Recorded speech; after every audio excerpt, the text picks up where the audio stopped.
안녕하세요. 윤대훈 목사입니다. 지난 시간에 우리는 두 계열의 분리에 이어 섞임과 심판의 첫 번째 이야기를 함께 나눴더랬습니다. 아담의 자녀 때에 하나님을 예배하는 자와 하나님을 등지고 대적하는 자들이 나눠졌다라고 했죠. 예배가 그들만의 문화가 된 이들은 예배 공동체로서 5장에서 창세기 5장에서 그 계보를 소개하였습니다. 그 계보에선 이들이 평균 900세의 장수를 누렸다는 것도 알려주고 있습니다. 처음 이야기해드렸듯이 생육하고 번성함의 축복을 누린 것이죠. 비록 에덴 동산에서 쫓겨나는 신사가 되었지만 나름 이들은 예배 공동체라는 놀라운 문화를 이루어가는 것을 알 수 있고, 그래서 하나님의 축복을 누린 계보가 되었습니다. 심지어 에녹은 5장 19절부터 24절에 소개되면서 365세를 살다가 육신의 죽음을 보지 않고 하나님의 부르심을 이룬 놀라운 인생을 살았습니다. 성경은 그 이유가 하나님과 동행했기 때문이라고 간단하게 밝히고 있지만, 이것은 그가 예배의 계보 안에서도 특심했다. 하나님을 예배하는 데 있어 특별하였다. 하나님과의 영적 소통에 있어 그 누구에게도 뒤지지 않는 유별나게 하나님을 사랑했던 사람이었다는 것을 간접적으로 소개하고 있는 것입니다. 왕정 시대의 그 엘리야, 선지자 엘리야와 더불어 전 인류 가운데 단 2명만이 누린 육신의 죽음을 보지 않고 승천한 놀라운 인생을 산 사람이었습니다. 세상을 심판하심에 있어 구원의 대상으로 유일하게 지목된 노아 역시 같은 칭찬을 받지 않았습니까? 노아는 의인이요 당대의 완전한 자라. 이 이야기를 들은 이유가 하나님과 동행하였기 때문이라고 말하고 있습니다. 하나님 나라의 부름을 받고 구원의 대상이 되는 기준이 바로 하나님과 동행함이었다는 거죠. 자, 이렇게 하나님을 예배하던 계보가 생육하고 번성함의 축복을 누린 반면 4장 16절부터 24절까지에는 가인의 계보가 비교적 간단하게 소개되고 있습니다. 이들은 이름이 다 소개되지도 않을 뿐더러 소개 자체가 매우 간단했고 살았던 나이 역시 소개되지 않습니다. 다만 무엇이 소개됩니까?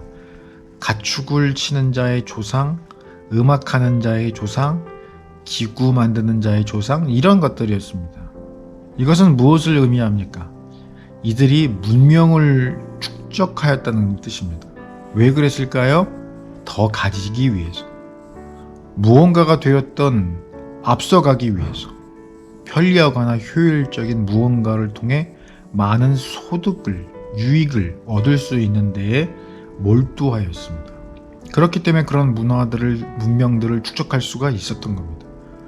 그들은 이렇게 힘을 축적하였지만 경쟁과 투쟁과 또 라멕이 자랑하는 것 같은 다툼, 싸우는 법, 더 많이 빼앗고 더 많이 이기는 법에 몰두했던 것임을 알 수 있습니다. 그러니 제명대로 사는 이들이 많지 않았을 겁니다. 생육하고 번성하기보다 생존하는 데 더 큰 관심이 있었을 거예요. 이런 삶의 형태는 하나님의 주목을 받지 못한 것입니다. 하나님이 외면하시는 요소들인 거죠. 그래서 생존 나이에 대한 기록도 생략된 것일지 모릅니다. 이것이 힘의 계열의 특징이죠. 그러나 이처럼 명확했던 두 계열의 차이가 6장으로 넘어오면서 어떻게 되었습니까? 모호해지기 시작했습니다. 변해버린 것은 예배의 계열이었습니다. 이 공동체의 아들들이 눈에 보기에 좋아 보이는, 아름다워 보이는 힘의 계열의 딸들을 자기 마음대로 취하기 시작했습니다. 당연히 힘으로 취했겠죠. 차이점이 사라졌습니다. 이름은 있으되 형식은 존재하되 두리뭉실해졌습니다. 경계가 모호해졌습니다. 이게 죄의 속성이기도 해요. 명확하지를 않아요. 두리뭉실해져요. 뭔가 섞여 있어요. 모호해요. 그게 죄의 속성이에요. 예배라고 하는 너무나 뚜렷한 경계가 있었음에도 두 공동체가 섞이게 되었습니다. 그러면서 이들 사이에 등장하기 시작한 현상이 있었다고 했죠. 바로 6장 4절에서 말씀하고 있는 네피림입니다. 이 네피림이라는 개념이 계열을 나누는 데 있어서, 그리고 심판을 깨닫게 되는 그런 원리에 있어서 대단히 중요한 명제입니다. 그리고 네피림의 등장은 홍수 심판의 직접적인 원인이 되었다고 했습니다. 네피림은 구분되어야 할 두 계열의 섞임으로 나타난 현상이라고 했죠. 그리고 이들은 힘을 상징합니다. 네피림은 훗날 나타날 아낙 자손의 선조입니다.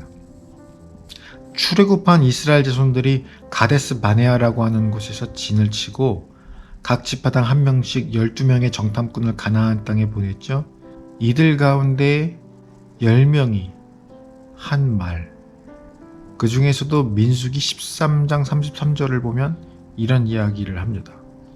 거기서 네피림 후손인 아낙 자손의 거인들을 보았나니 우리는 스스로 보기에도 메뚜기 같으니 그들이 보기에도 그와 같았을 것이니라. 아낙 자손들은 이처럼 이스라엘이 광야 생활을 마치고 가나안 땅 정복함에 있어 최대의 걸림돌이었고 그 땅에 정착한 후에도 가장 큰 걸림돌이 되었습니다. 아낙 자손들 중 우리들에게 가장 유명한 한 사람이 있지요. 다윗의 돌팔매 한 방에 나가 떨어진 블레셋의 백전노장 골리앗입니다. 골리앗은 아낙 자손이자 네피림의 후손으로서 예배의 계열을 대표하는 다윗과 대결하였고, 이 모습을 통해 우리는 다윗과 골리앗의 싸움이 예배의 계열과 힘의 계열의 영적 전투의 전형이라고 이야기했었습니다. 기억하시지요? 이처럼 하나님은 가인 계열의 사람들이 범죄를 저질렀다는 이슈 때문에 심판의 손을 들지는 않으셨습니다. 하나님 나라의 공동체가 제 역할을 하지 못하고 이방의 문화와 역사와 뒤섞여서 하나님 나라의 정체성을 선포하지 못하게 되었을 때 하나님은 뒤집어 엎으십니다. 하나님의 왕되심과 통치권이 세워지지 않을 때에 하나님은 그 자리를 뜨십니다. 나는 더 이상 이들의 왕이 아니다. 나는 더 이상 이들의 왕이 아니다.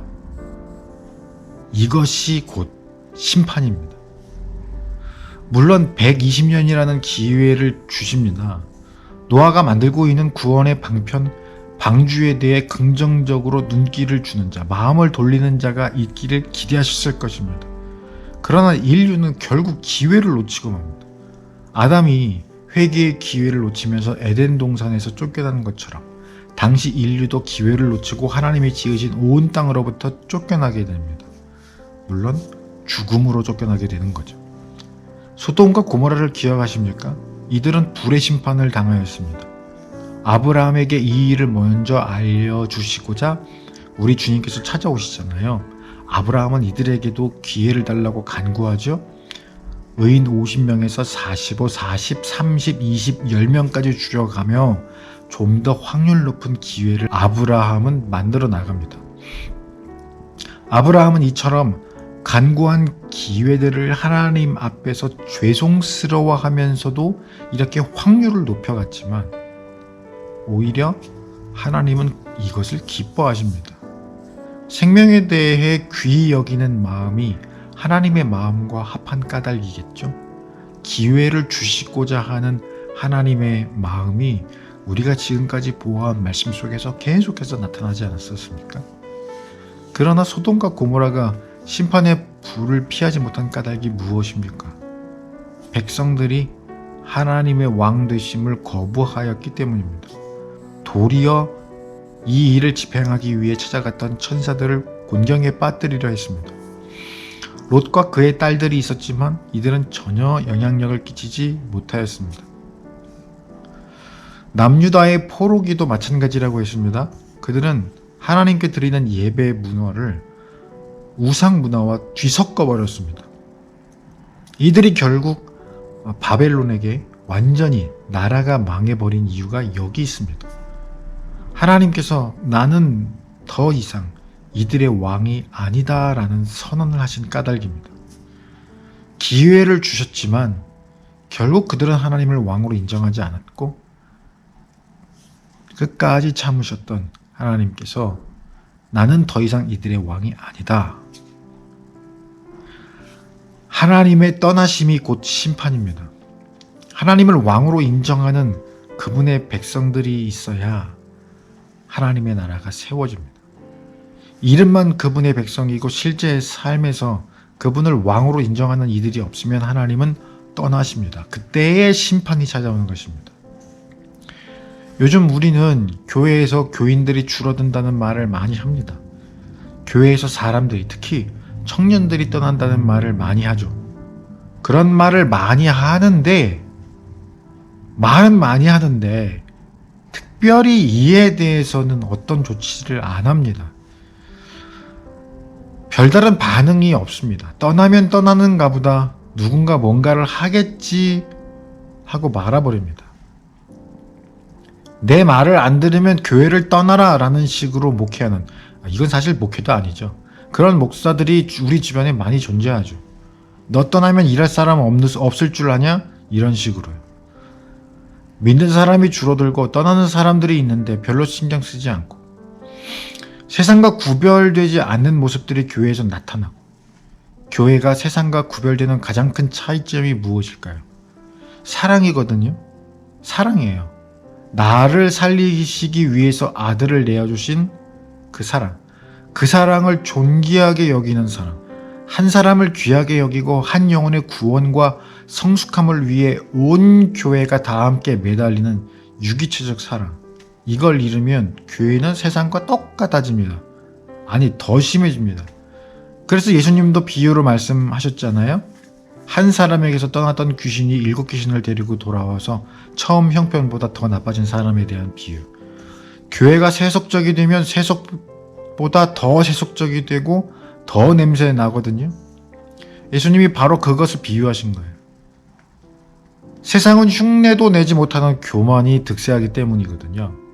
하나님 시선에서 보시기엔 절대 천국 못 갈 사람인데, 난 교회 안에 있기 때문에, 예배에 참여하고 있기 때문에, 헌금을 내기 때문에 천국 갈 거다라는 귀신 같은 믿음을 만들어낸 교만. 교회가 예수님의 사랑을 잃어서 오래 참지 못하고 온유하지 못하고 서로 시기하고 소유한 것 자랑하고 교만하고 무례하게 말하고 행동하고 자기 유익에만 관심이 있고 쉽게 성내고 화내고 소리 지르고 악한 생각들을 하게 되면 하나님은 반드시 그 교회를 떠나신다는 거예요. 이게 심판의 원리입니다.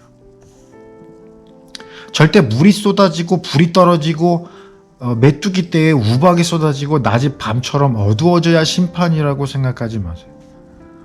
심판의 전형이나 현상이 반드시 그런 거라고 생각하지 마십시오. 하나님께서 떠나시는 것이 바로 심판입니다. 그것이 가장 큰 재앙이기도 합니다. 예배를 받으실 주님께서 우리의 예배를 거부하시면 그것이 바로 심판이라는 것을 경각심으로 우리가 가지고 있어야만 해요.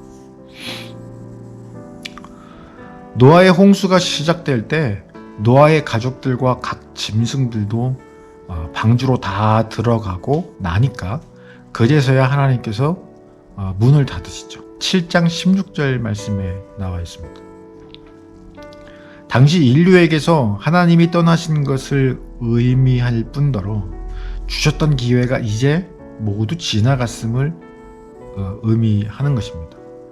그리고 심판 후 세상에서 살아가게 될 각 종류별, 각 짐승들이 방주로 차례대로 들어갑니다.